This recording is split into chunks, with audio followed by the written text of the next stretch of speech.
Hey everyone, in this tutorial I'll show you how to fix Instagram activity in Friends tab option not showing. So let's see how to fix it. First of all, you need to open Play Store. So click on Play Store. Now click on search bar and search for Instagram.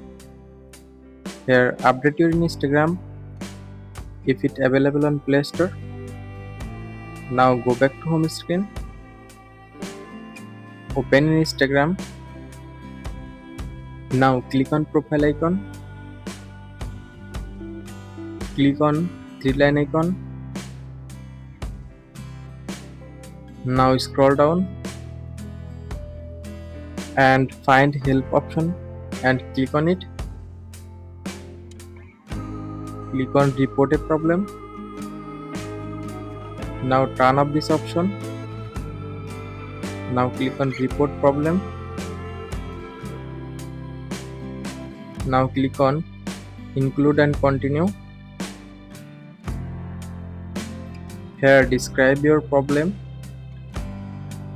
After describing your problem, now click on send button.